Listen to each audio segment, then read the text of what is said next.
এমন ভাবে তুমি নামাজ পড়বে, এমন ভাবে তুমি নামাজের জন্য দাঁড়াবে, কেমন যেন মনে হবে জীবনের শেষ নামাজ তুমি পড়ছো, সারা জীবনের বিদায়ী নামাজের জন্য দাঁড়িয়ে গেছো। সল্লি সলাতা মুয়াদ্দিইন, জীবনের শেষ নামাজের জন্য তুমি দাঁড়িয়েছো। যদি জীবনের শেষ নামাজ মনে করে নামাজ পড়েন, নামাজের ভিতরে মনোযোগ যিনি বাড়িয়ে দিবেন তিনি কে? নবীজির সামনে এসে বলছে, ইয়া রাসূলুল্লাহ আল্লিমনি ওয়া আউজিস, আপনি সংক্ষিপ্ত আকারে আমাকে কয়েকটা বিষয় শিখায় দেন। নবীজি প্রথম যে শিক্ষার কথা বললেন সেই শিক্ষা হচ্ছে, তুমি যখনই নামাজ পড়বে এমনভাবে নামাজ পড়বে কেমন যেন মনে হবে এটা জীবনের বিদায়ী নামাজ, জীবনের শেষ নামাজ মনে করে নামাজ পড়বা। এই নসিহত আমি আমার নিজের জন্য করছি, আপনাদের জন্য করছি। নামাজের মধ্যে দাঁড়ায় যদি আপনি মনে করতে পারেন আমার শেষ নামাজ, যদি এই নামাজ আপনার জীবনের শেষ নামাজ হয়ে যায়, আপনি সেজদা অবনত হয়েছেন, সুবহান রাব্বিয়াল আলা বলে যখন মালিককে আপনি ডাক দিয়েছেন, সেই মুহূর্তে আল্লাহ আপনাকে ডাক দিয়েছে। সুবহান রাব্বিয়াল আলা বলে যখন ডাক মারলেন, সেই মুহূর্তে মালিক যদি আপনাকে কবুল করে নেন, হতে পারে যিনি মাফ করে আপনাকে কবুল করবেন তিনি কে? নবীজির সামনে সাহাবায়ে কেরাম একদিন প্রশ্ন করলেন, ইয়া রাসূলুল্লাহ, আল্লাহ যে আমারে ভালোবাসে এটা বুঝবো কেমনে? নবীজি বললেন, আইয়ুওয়াফিকাহু বিআমালিন সালিহিন ক্বাবলা মাউতিহি, আল্লাহ যদি তোমারে ভালোবাসে মৃত্যুর আগে কোনো না কোনো একটা ভালো কাজ করার তৌফিক দিবে, ওই ভালো কাজের উপরে আল্লাহ তোমাকে মৃত্যু দিবে। বলেন আল্লাহু আকবার। তাহলে এখানে যারা আমরা বসলাম, আজকে থেকে আমরা নামাজ পড়লে এই অনুভূতিটা ভিতরে জাগ্রত করব, জীবনের শেষ নামাজ মনে হয় আজকের নামাজ। যেই ওয়াক্তের নামাজের জন্য আপনি দাঁড়াবেন, দাঁড়িয়ে মনে করবেন জীবনের শেষ নামাজের জন্য আপনি দাঁড়িয়েছেন। নবীজি সাল্লাল্লাহু আলাইহি সাল্লামের সামনে যখন কোনো জানাজা আসতো, আমরা জানাজার সামনে নিয়ে প্রশ্ন করি লোকটা কেমন ছিল। এটা আমাদের অভ্যাসের ভিতরে আছে না নাই? এটা একটা চরম পর্যায়ের বিদআত। লোকটা কেমন ছিল বলার সঙ্গে সঙ্গে লোকেরা তো আর খারাপ বলতে পারে না, মনে মনে চিন্তা করে যে এখন তো আপনি যেখানে যাওয়ার সেখানে চলে গেছেন, একটু গিয়ে দেখেন আপনি কেমন ছিলেন। এই জন্য যতজন আমার সামনে বসা আছেন, এই কথাটা যার যার কানে পৌঁছিয়েছে, এই কথা জিজ্ঞাসা করার সুযোগ নাই যে লোকটা কেমন ছিল। ইন্নাহুম কদ আফদাউ ইলা মা কদ্দামু, যিনি চলে গেছেন সব নিয়ে তিনি চলে গেলেন, ওনার ব্যাপারে সমালোচনা করা আমাদের দায়িত্ব না। কিন্তু লোকটা কেমন ছিল এটা বলার কোনো সুযোগ নাই। আপনি বরং আল্লাহর কাছে দোয়া করেন, আল্লাহুম্মা সাব্বিতহু আলাল ঈমান, আল্লাহ আপনি লোকটাকে ঈমানের উপরে সাবিত রাখেন। দুনিয়ার জীবনে যেভাবে ঈমানের হালতে ছিল এইভাবে ঈমানের হালতে আল্লাহ আপনি উঠাবেন। আখিরাতের প্রশ্নগুলো আল্লাহ ঈমানদারের মতো আল্লাহ আপনি সহজ করে দিন। যদি নারী হয়, আল্লাহুম্মা সাব্বিতহা আলাল ঈমান পড়া। নবীজি সাল্লাল্লাহু আলাইহি সাল্লাম লাশটাকে সামনে রেখে স্মরণ করায় দিতেন, সল্লু ক্বাবলান তুসাল্লা আলাইক, নামাজ পড়ো, একদিন তোমার উপরে নামাজ দাঁড়ায় যাবে, বিদায়ের নামাজ শুরু হয়ে যাবে। জীবনে কত নামাজ পড়লেন ইমামের সাথে দাঁড়িয়ে, কত নামাজ পড়লেন ইমামের পিছনে দাঁড়িয়ে, কত নামাজে ইমামের পিছনে দাঁড়ালেন, একদিন নামাজ দাঁড়ায় যাবে। সল্লু ক্বাবলান তুসাল্লা আলাইক, আপনি নিথর হয়ে যাবেন, সামনে আপনার লাশ রাখা হবে, আর কোনো দিনের জন্য নামাজের জন্য দাঁড়াতে পারবেন না। সবাই তাকায় তাকায় কাঁদবে, সন্তানের চোখে পানি, আত্মীয় স্বজনের চোখে পানি।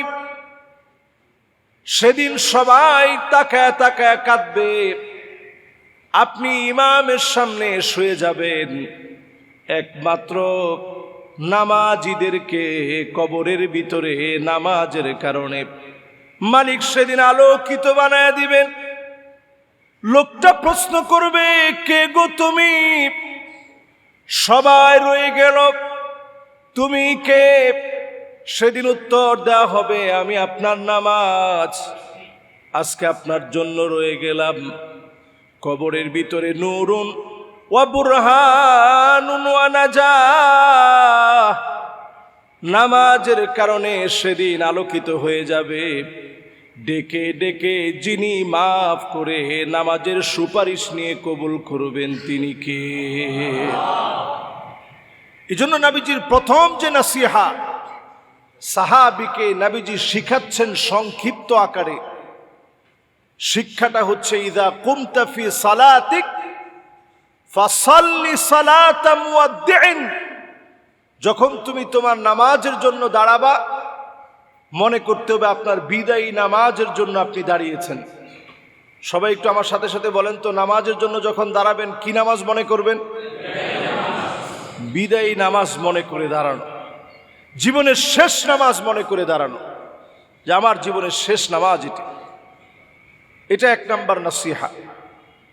তিনটা নসিহাত নবীজি করলেন। 2 নাম্বার নসিহা নবীজি বললেন, ওয়ালা তাকাল্লাম বিকালামিন তা'তাযিরু মিনহু, এমন কথা তুমি বলবা না যেই কথার পরে ক্ষমা চাইতে হবে, মাফ চাইতে হবে, লজ্জিত হওয়া লাগবে, ওজর পেশ করা লাগবে। এমন কথা বলবেন না, মেপে মেপে কথা বলবেন।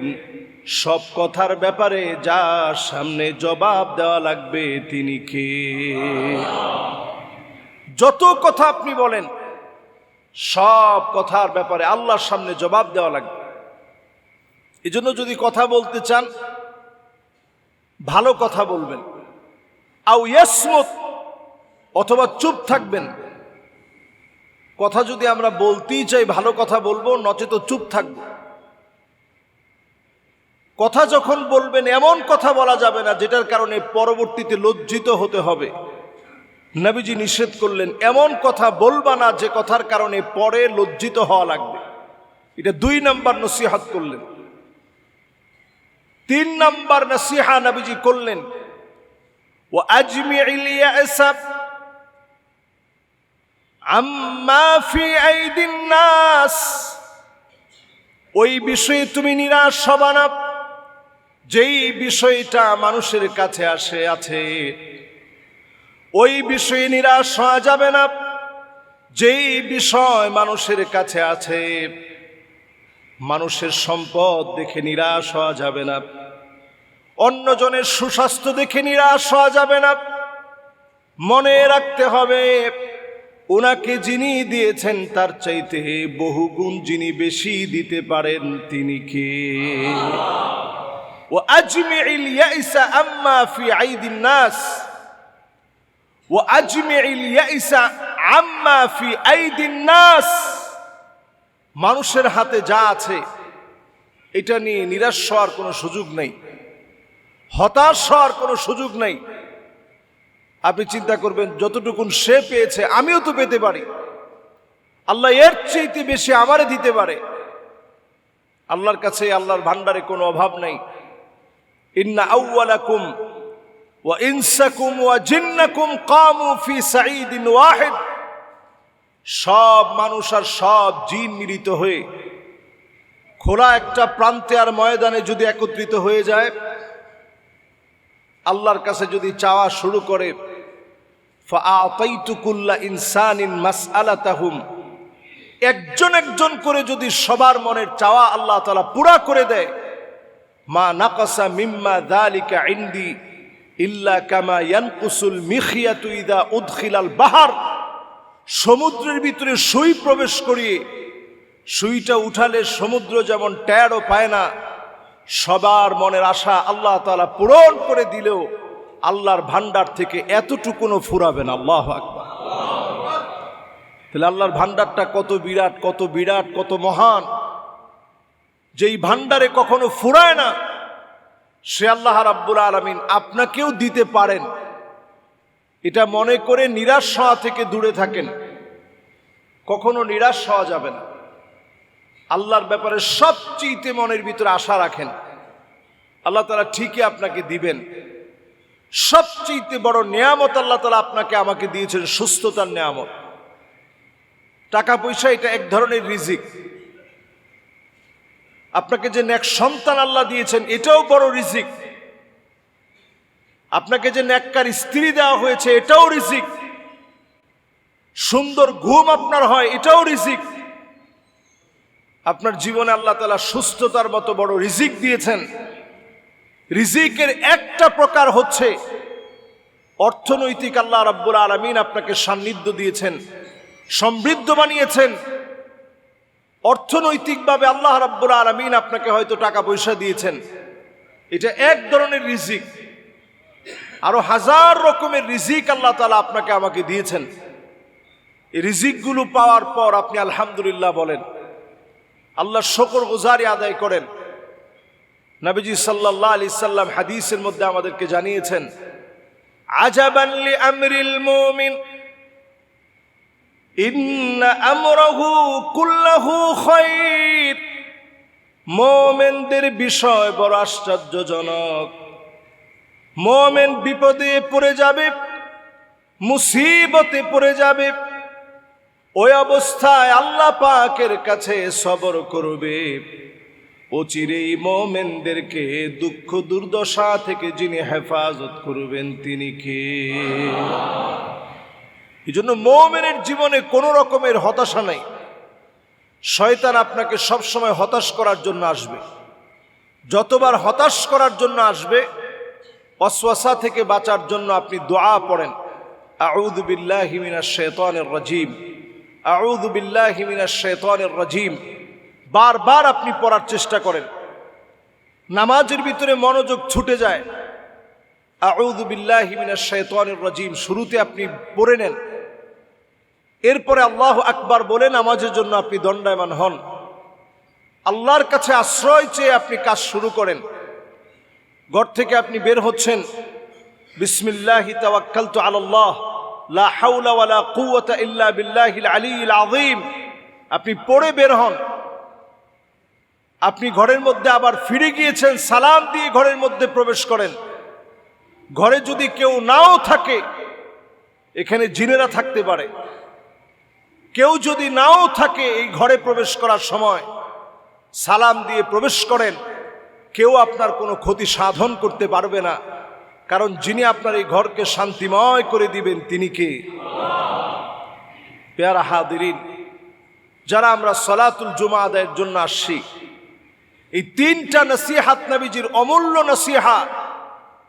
এই নসিহতের প্রথম নসিহতই হচ্ছে যখনই নামাজ পড়বেন বিদায়ী নামাজ মনে করে নামাজ পড়বেন।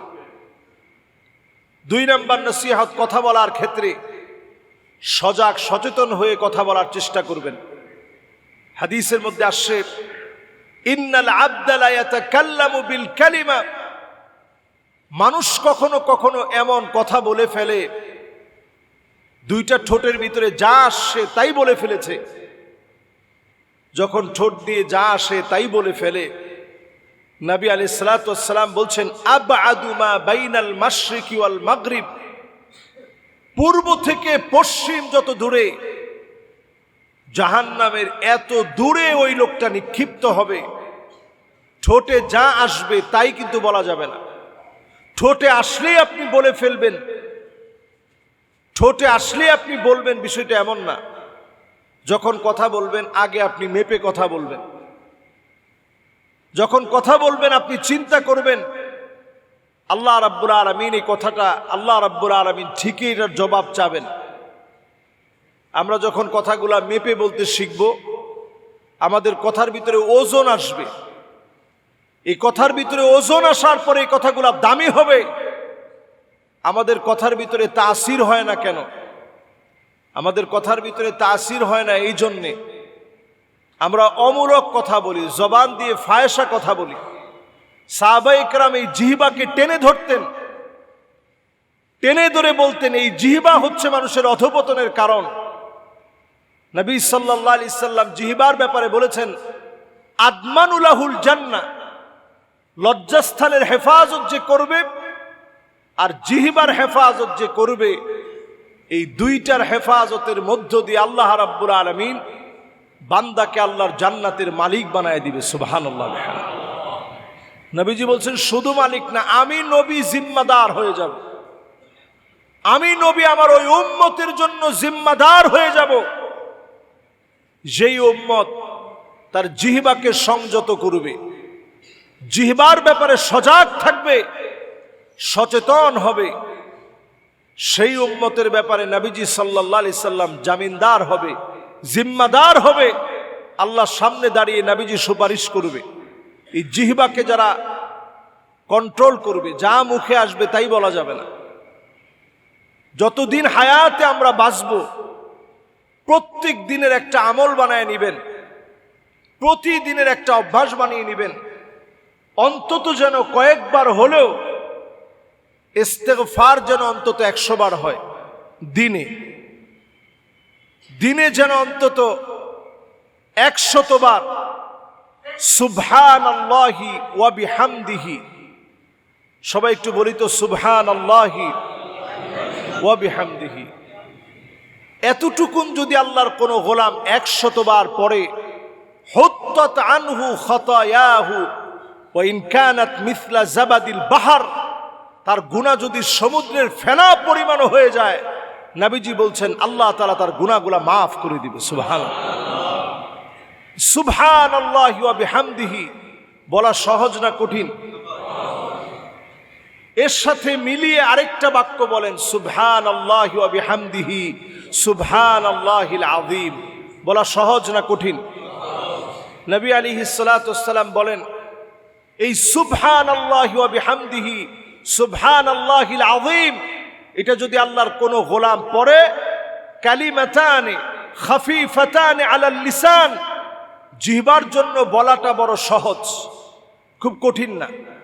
এখানে যারা আমরা অনেক বড় বড় সূরা পারি না, ছোট সূরাও অনেকে পারি না, কিন্তু সুবহানাল্লাহি ওয়া বিহামদিহি সুবহানাল্লাহিল আযীম এটা আমরা পারি কিনা? একটু সবাই বলেন তো দেখি, সুবহানাল্লাহ। এই যে আপনারা বলছেন, এটার দাম কেমন? আল্লাহর হাবিব বলেন, লাহুন্না দাবিয়ুন কাদাবিয়িন নাহাল। আল্লাহর আরশে আজিমের ভিতরে আপনাদের এই আওয়াজটা ছড়িয়ে গিয়েছে। আল্লাহর ফেরেশতারা বলতেছে, আল্লাহ গুনগুন করে মৌমাছির মতো তারা সুবহানাল্লাহি ওয়া বিহামদিহি সুবহানাল্লাহিল আযীম উচ্চারণ করেছে। আল্লাহু আকবার। আল্লাহর কাছে দামটা এত বেড়ে যায় জিক্রের মাধ্যমে। এই জিহ্বাগুলোকে যদি জিকিরের কাজে লাগান, ইস্তেগফার পড়েন, সুবহানাল্লাহি ওয়া বিহামদিহি 100 বার পড়েন, কয়েকবার পড়েন সুবহানাল্লাহি ওয়া বিহামদিহি সুবহানাল্লাহিল আযীম, দরুদ শরীফ পড়েন এই জুমাবারে। এই যে জুমাবারে আমরা আছি, আকসারুহুম আলাইয়া সালাহ, নবীজির সবচেয়ে কাছের হবে আল্লাহর জান্নাতে বাড়ি নির্মাণের সবার চাইতে কাছে যেই লোকটা নবীজির কাছাকাছি বাড়ি নির্মাণের সুযোগ পাবে, সে হচ্ছে ওই মানুষ যে মানুষটা নবী করিম সাল্লাল্লাহু আলাইহি ওয়াসাল্লামের নামে অধিক পরিমাণে দরুদ শরীফ পড়েছে। আরব দেশে দেখবেন তাদের মধ্যে অনেক রকমের বিষয় থাকলেও দরুদ শরীফের আমল আছে তাদের ভিতরে। তারা কথায় কথায় সল্লু আলা নবী সাল্লাল্লাহু আলাইহি ওয়াসাল্লাম সাল্লাল্লাহু আলাইহি ওয়াসাল্লাম, দরুদ শরীফের এই আমল তারা প্রতিনিয়ত করে। নবীজি সাল্লাল্লাহু আলাইহি ওয়াসাল্লাম ওই মানুষকে শাফাআত করবে যে অধিক পরিমাণে নবীজির উপরে দরুদ শরীফ পড়ে। পেয়ারা হাজরিন, এজন্য যারা আমরা বসছি, এই জুমার আলোচনাটা আল্লাহর কাছে অত্যন্ত দামি, সময়টা আল্লাহর কাছে অত্যন্ত গুরুত্বপূর্ণ। এই সময়টা দোয়া কবুলের অনন্য সময়। এই সময় আল্লাহ রাব্বুল আলামিন আপনাদের এই জিকিরগুলোকে কবুল করেন। এই যে আপনারা সুবহানাল্লাহ বলতেছেন, আল্লাহু আকবার বলতেছেন, আলহামদুলিল্লাহ বলছেন, লাহুন্না দাবিয়ুন কাদাবিন নাহাল, মৌমাছির মতো এই গুনগুন আওয়াজগুলো আল্লাহর কাছে কবুল হয়ে যায়। এই জুমার এই আলোচনা আল্লাহর কাছে এত প্রিয়, এই জুমার সময়ের এই জিক্র আল্লাহর কাছে এত প্রিয়। সুবহানাল্লাহ, আলহামদুলিল্লাহ, আল্লাহু আকবার, লা ইলাহা ইল্লাল্লাহ। জীবনে এই জিকিরগুলোকে অভ্যাস বানিয়ে নেন। সময় পেলেই এই জিক্রগুলো করার চেষ্টা করেন। আল্লাহর কাছে তৌফিক কামনা করেন। দেশের দিকে তাকায় দেখেন, চারদিকে নানা রকমের জুলম হচ্ছে, অন্যায় হচ্ছে, চাঁদাবাজি, ছিনতাই, রাহাজানি, এই সব বেড়ে গিয়েছে। উত্তরণের একমাত্র পথ হচ্ছে নীতি নৈতিকতার মানদণ্ডে নিজেকে পরিশুদ্ধ করা লাগবে। ঠিক কিনা বলেন? এক সরকার যাবে, আরেক সরকার আসবে, এক সরকার যাবে, আরেক নীতি আসবে, কিন্তু আমি আমার নীতির যদি পরিবর্তন না করি, চাঁদাবাজি বন্ধ হবে না, গুন্ডামি বন্ধ হবে না। ছোট ছোট বাচ্চারা স্লোগান দিয়েছিল, উই ওয়ান্ট জাস্টিস। আমরা এই জমিনের ভিতরে, বাংলাদেশের ভিতরে ইনজাস্টিস আমরা দেখতে চাই না। আমরা এই সমাজের ভিতরে দেখতে চাই আদালত, ইনসাফ, ন্যায় ইনসাফের ভিত্তি প্রতিষ্ঠা হবে, এটা আমরা দেখতে চাই। এখন আপনারা বলেন তো দেখি, সেই ন্যায় ইনসাফ কি প্রতিষ্ঠা হয়ে গেছে? এখনো আপনি তাকায় দেখেন, সেই দিনই মগবাজারে প্রকাশ্যে চাপাটি নিয়ে একজন স্কুল ছাত্রের কাছ থেকে ব্যাগ কেড়ে নেওয়া হয়েছে। সিসিটিভি ফুটেজে সেটা ধরা পড়ছে। প্রকাশ্যে মানুষকে কোপানো হচ্ছে, হত্যাযজ্ঞ বেড়ে গিয়েছে, অপরাধ প্রবণতা বেড়ে গিয়েছে। এগুলো থেকে যদি বের হতে হয়, কোরআন সুন্নাহর কাছে আসা ছাড়া আপনি অনেক মতাদর্শ দেখবেন, কোনোটার মধ্য দিয়ে কোরআন সুন্নাহ ছাড়া এ জাতির মুক্তির কোনো পথ নেই। আমরা আরবিতে খুতবা দেওয়ার সময় আমি অনেক লাউডলি খুতবাটা দিই। কেন দিই? অনেক জায়গায় খুতবার সময় দেখবেন মুসল্লিরা ঘুমায় থাকে, ছোট্ট একটা ঘুম আসে, এটাকে পুরা ঘুম না বললেও ঝিমুনি বলা যায়। কিন্তু আমরা একটু জোরে খুতবাটা কেন দেই? এই খুতবার ভিতরে আমরা বলি, ইন্নাল্লাহা ইয়া'মুরু বিল আদলি ওয়াল ইহসান। এটা যখন বলি তখন একজন আরেকজনকে অনেক সময় জাগ্রত করে দেয় যে হুজুরের খুতবা তো শেষের দিকে। কিন্তু এই জায়গায় আমরা বলতেছি, ইন্নাল্লাহা ইয়া'মুরু বিল আদলি ওয়াল ইহসান। আল্লাহ পাক এই জমিনের ভিতরে অর্ডার করেছেন আদালতের, ন্যায় ইনসাফের বিচারের। বলেন আল্লাহু আকবার। এই অর্ডারটা আমার না আল্লাহর। মা কামা রাসূলুল্লাহ সাল্লাল্লাহু আলাইহি সাল্লাম আলাল মিম্বার। নবীজি সাল্লাল্লাহু আলাইহি সাল্লাম এমন কোনোদিন হয় নাই মিম্বারে উঠছেন আদালতের কথা বলে নাই, এমন কোনো খুতবাই দেন নাই। সব খুতবার ভিতরে নবীজি আদালতের কথা বলেছেন। বলেন আল্লাহু আকবার। সে আদালত মানেই হচ্ছে ন্যায় ইনসাফকে প্রতিষ্ঠা করা, ন্যায় ইনসাফের কথা বলা, ন্যায় সঙ্গত বিচার করা, মানুষের হক মানুষকে বুঝায় দেওয়া। বড় দুঃখ আর পরিতাপ, আমরা বাংলাদেশে এতগুলো বছর চলে গেল স্বাধীনতা, আমরা সব পেয়েছি, ন্যায় ইনসাফ আমরা এই জমিনে এখনো পাই নাই। ঠিক কিনা বলেন?